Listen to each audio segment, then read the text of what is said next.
নিজের মেয়ের জামাইরে কেমনে মারছে আমার মনে নাই? মুখ সেলাই কইরা দিব তোর। যা সত্যটাই কইছে।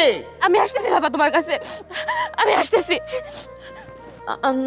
আমাকে মেরো না নানু, মেরো না, মেরো না। তোমার জন্য শান্তিতে কথাই বলতে পারে না। আরে দুলা ভাই, আপনারা তো আসল কথা কইতেই ভুলে গেছে। এত কথার ভিতরে আবার আসল কথা রয়ে গেছে। দুলা ভাই, আসল কথা হলো যে আমি যে চম্পারে বিয়ে করছি। হ্যাঁ, তো ভালো করছো, তো বিয়ে করছো।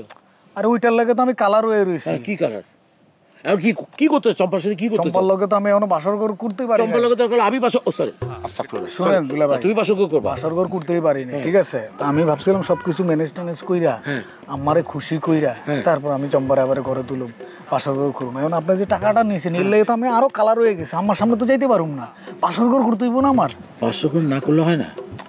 দুলা ভাই, আপনি এটা কি করলেন? আপনি বুঝেন না দুলা ভাই, এখন আমার বাসর ঘর তো করতে হইব। দুলা ভাই, কি করুম কর না? আচ্ছা, বাসর ঘর আমি ব্যবস্থা করতেছি, দাঁড়াও। তুমি তো অস্থির হয়ে বাসর ঘর করার জন্য এত পাগল হয়ে গেলে হবে? দাঁড়াও, দেখতেছি আমি। তো পাগল হইব না, চম্পারে তো পাইতেছি না। আচ্ছা, অসুবিধা, তুমি একটু পিঠটা চুলকা দাও। না না, একটু পিঠটা ভাই শুনেন, চুলকে দিছে। কি বলা, পিঠটা চুলকা দাও তো। হ্যাঁ, ঠিক আছে। আপনি অশ্লীল কথা কইতেছেন। না না, পিঠটা খাওয়া চুলকা রাখতেছি, চিতের পড়ছে এত। আচ্ছা দুলা ভাই, এখন কথা হলো যে আমি তো বাসর ঘর যে করুম, চম্পারেই তো পাইতেছি না। চম্পারে পাইতেছি মানে? চম্পা, আরে চম্পারে এর নানির বাড়িতে আটকায় রাখছে। তাহলে আমি তো চিনি না দুলা ভাই, আমি কি করুম বুঝতেছি না। আমি তো এই জন্য আইলাম, এই কথা তো কারোর লগে আমি কইতে পারি না।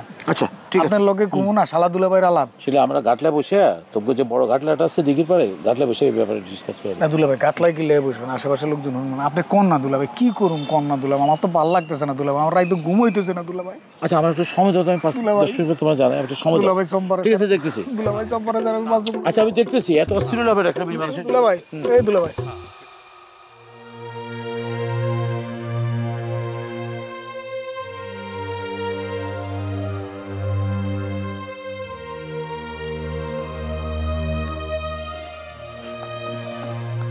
দিদি ভাই,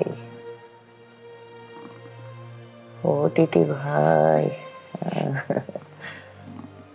ওরে ঘুমে একেবারে অজ্ঞান, রাত্রিরে কাজ করে বই পড়ে।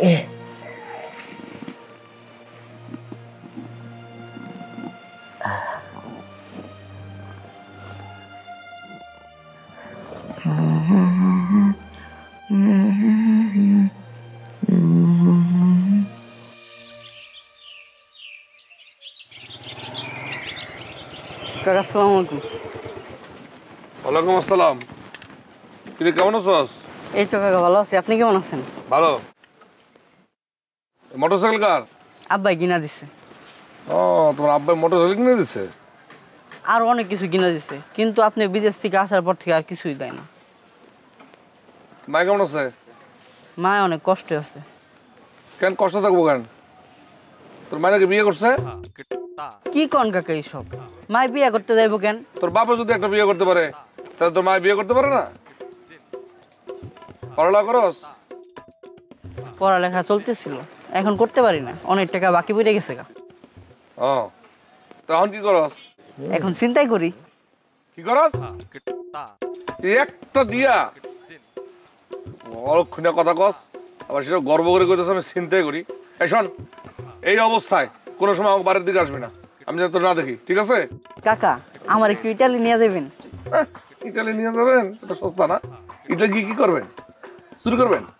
চিন্তাই করবেন? হ্যাঁ, দেশের নাম উজ্জ্বল করবেন? ইটালি যাবেন আপনি? না, আপনার মতো ফুল বেসুম। এই, আমি ফুল বেশি তোর কেটে বসে আব্বা একবার কইছিল। আচ্ছা থাক, যান দেখ, যা আমার চোখের মধ্যে যা। আর শোন, কলেজে ভর্তি হবি, কলেজে ভর্তি হওয়ার পর বেতন বোতন যা বাকি আছে সব আমি দিব।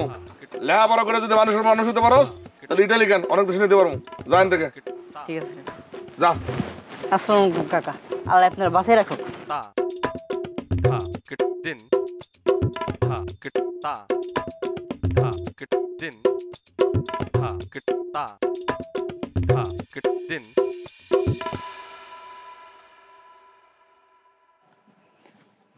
মারে, আমি যদি চলে যাই আবার, তুই কি থাকতে পারবি আবার আগের মতো? তুমি কোথায় যাবে? তুমি কি আবার আমাকে ছেড়ে চলে যাবে? তুমি যেতে পারবে? আমি তো এখানে একটা কাজ করি মা, ওই কাজটা ছেড়ে আমি হুট করে কি করে চলে আসি বল?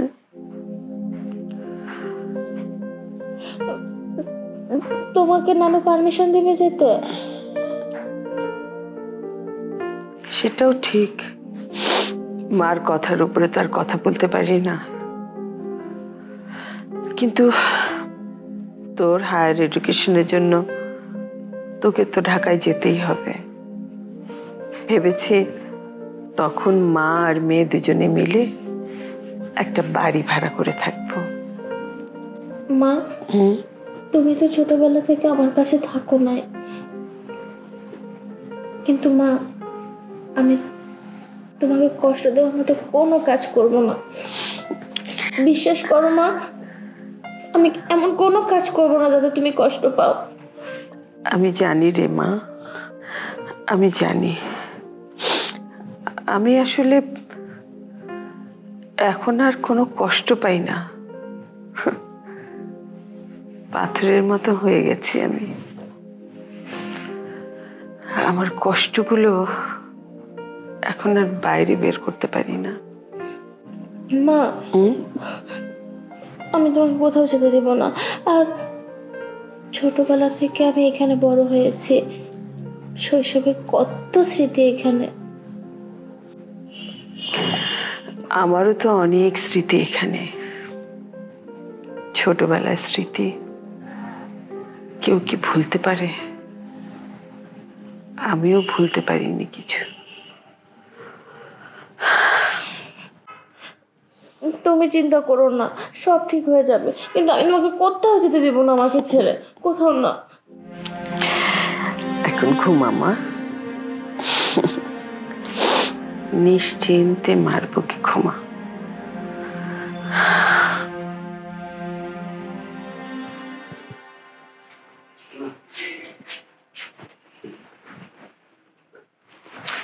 আফা,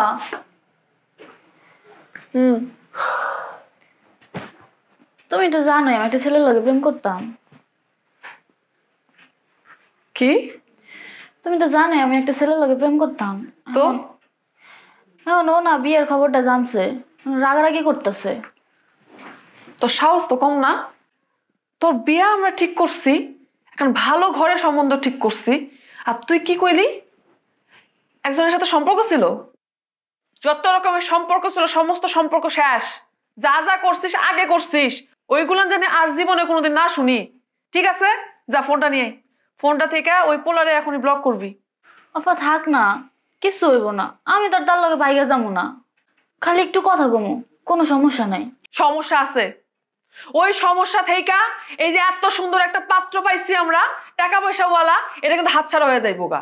আর যদি হাতছাড়া নাও হয়, বিয়াও হয়ে যায়, বিয়ার পরে কিন্তু অশান্তি হইব। ওখান থেকে তোর বিয়া ঠিক হয়েছে না, এই পোলার লগে তুই কথা কইবি, এই পোলায় তোর জীবনে সবকিছু থাকবো, আর কারোর লগে কথা কইবি না। দরকার পড়লে আমি তোর ফোন নিয়ে নিবো, আমি তোর ফোন নিয়ে নিবো, না তো ভেঙে ফেলবো, গুড়া গুড়া করবো, পুরাই ফেলবো, কিন্তু তোর কাছে আর ফোন দিব না। যা যা, ফোনটা নিয়ে আই, না তো আমি যাবো। ও তুই আনবি না তো? না, তোর ফোন আমি আজকে পুরাই ফেলামু, কইতাছি। আমি তোর ফোন খুঁজে বের করতেছি, থাম। তোর ফোন ব্যবহার করে বন্ধ। সাহস কত বড়! হ্যাঁ,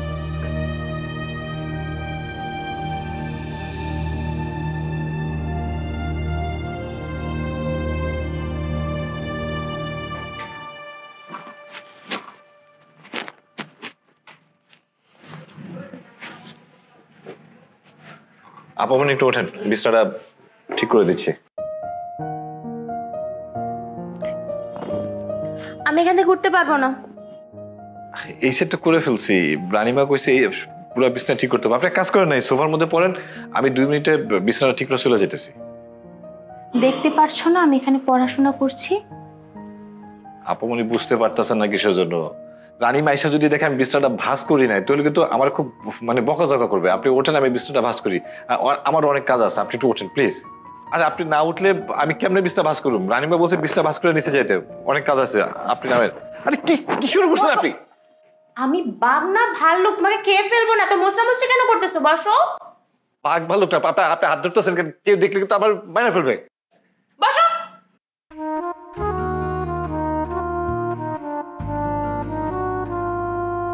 ওদিকে কেন যাচ্ছ? আমি তোমাকে খেয়ে ফেলবো না।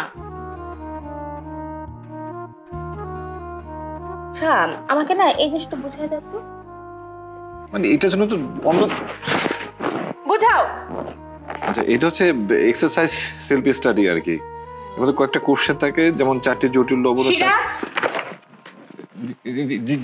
জি ম্যাডাম। তোরে পাঠাইছি আম্মার খাট ঠিক করতে, এখানে গল্প করতে পাঠাই নাই। আমি তো গল্প করতেছি না, ওই বিছনায় বাস করতেছিলাম। আপামনি কইলো ওই কেমিস্ট্রির একটা বিষয় বুঝাই দিতে, আমি সেটাই বুঝাইতেছিলাম। তুই সবচেয়ে বড় শিক্ষক হয়ে গেছিস না? সব পড়া তোর কাছেই বুঝতে হয়, আর কেউ নাই পড়া বোঝানোর মতো। ঠিক আছে, আমার অন্যায় হয়ে গেছে, আমি আর বুঝাবো না। আমি বিছানা ঠিক করে চলে যাই। ঠিক করতে হবে না, যা। জি। এই সমস্যা কি তোমার? হ্যাঁ, কথা উত্তর দাও না কেন?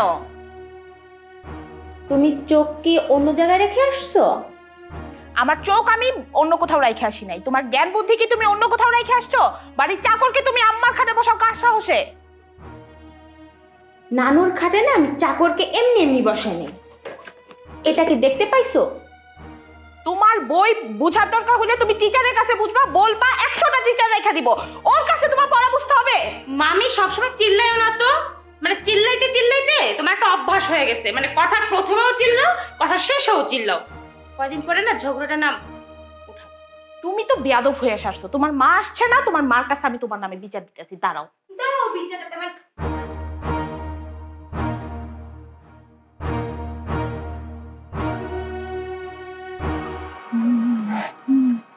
বিয়ের পর আমি প্রথম কি করবো জানো?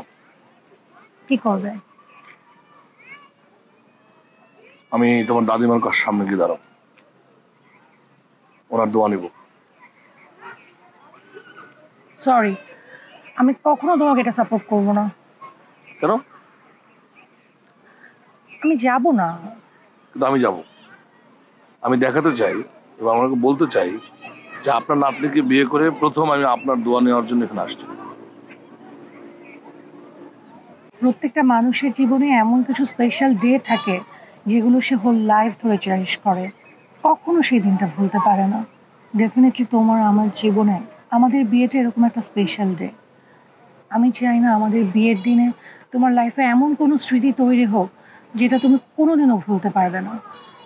আমাদের বিয়ের কথা মনে হলেই সেই খারাপ কথাগুলোই তোমার বারবার ঘুরে ফিরে মনে পড়বে।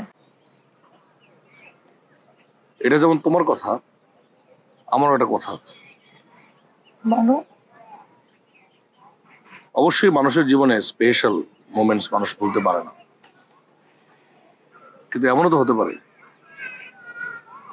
তুমি আমি ভাবছি একরকমের, দাদি হয়তো কোনোদিন আমাদের বিয়েটা মেনে নেবে না, কিন্তু স্পেশালি এমন যদি ঘটনা ঘটে যে অসাধারণ সুন্দরভাবে তিনি আমাদের মেনে নিয়েছেন এবং আমাদের বরণ করে নিয়েছেন, সেটাও তো আমাদের জন্য একটা মেমোরেবল স্মৃতি হবে।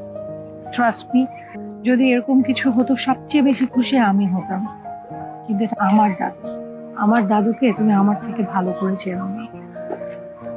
আমরা যদি সেদিন ওখানে যাই, আমার দাদু ইন্টেনশনালি তোমাকে খুব বাজেভাবে ইনসাল্ট করবে, এতটা বাজেভাবে ইনসাল্ট করবে যেন তুমি মেমোরি কোনোদিনও ভুলতে না পারো। আর তোমার ওয়াইফ হিসেবে সেটা আমার পক্ষে মেনে নেওয়া খুব কঠিন। ঠিক আছে, তুমি যেহেতু চাইতেছো না তাহলে যাবো না, কিন্তু একদিন পরে হলো তো যাবো না। ঠিক আছে, তোমাকে অনার করে আমি বিষয়টা কনসিডার করার চেষ্টা করব।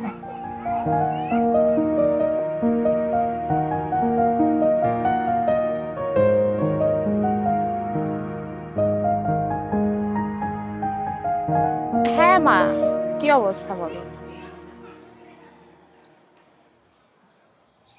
তারপর বাবা কোথায় এখন?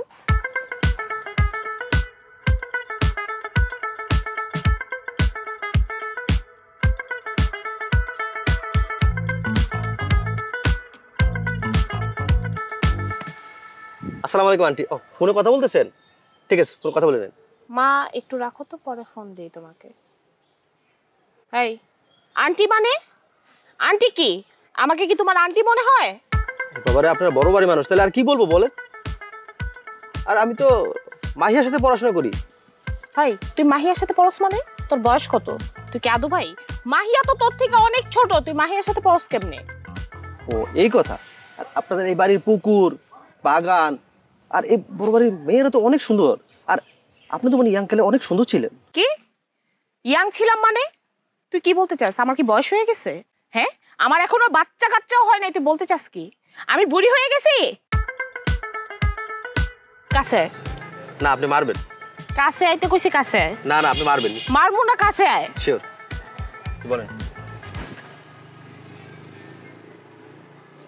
ব্যথা পাইনি, মেয়ে মানুষের হাত তো নরম তাই। ব্যথা পাস নাই তো আয়, আরেকটা খাওয়া যা, আয়। না না থাক, লাগবো না। বেয়াদব ছেলে একটা। রঞ্জু, রঞ্জু, রঞ্জু। আপনি রঞ্জু বের বউ? ভাইকে ডাকা লাগবে না। ভাবি আসসালামু আলাইকুম।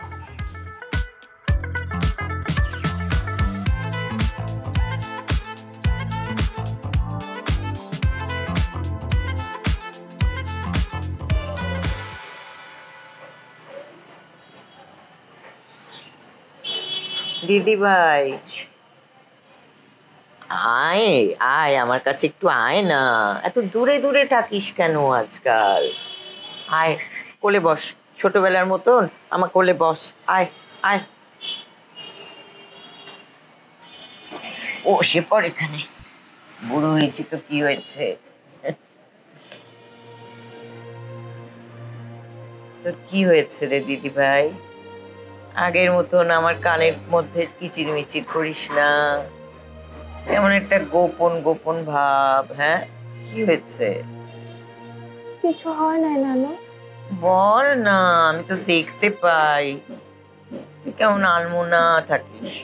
হ্যাঁ, বড় হয়ে গেছিস, বল না কি হয়েছে? দেখো না নানু, মামি শুধু আমার সাথে খারাপ ব্যবহার করে। সিরাজ ভাইয়ের কাছে তো আমি পড়াশোনা বুঝতেই যাই, আমার তো কোনো টিচার নাই বলো। এইটা নিয়ে মামি অনেক অনেক খারাপ কথা শোনায় আমাকে। এটা কি ঠিক বলো? দেখ দিদি ভাই, সবার দেখার চোখ তো একরকম হয় না। তুইও এমন কিছু করবি না যাতে মানুষকে উস্কে দেওয়া হয়। মানুষ গল্প বানাতে পছন্দ করে, তখন গল্প বানাবেই তোকে নিয়ে। আর আমিও ভাবছিলাম তোর জন্য একটা লজিং টিচার রেখে দিব। সিরাজ ভালো, ও লেখাপড়া করেছে, খুব ভালো রেজাল্ট করেছে, তোকে খুব স্নেহ করে পড়ায়, দেখভাল করে, তোর সবই বুঝি দিদি ভাই। কিন্তু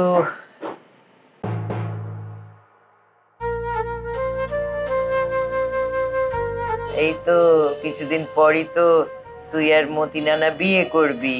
হ্যাঁ, 1-2 দিন তারপর আমরা বিয়ে করে ফেলবো। তোমার মা আসার পর থেকে তোমার খুব ভাব বাড়ছে, তাই না? আম্মাও দেখে ইদানিং তোমারে বেশি আদর করতেছে।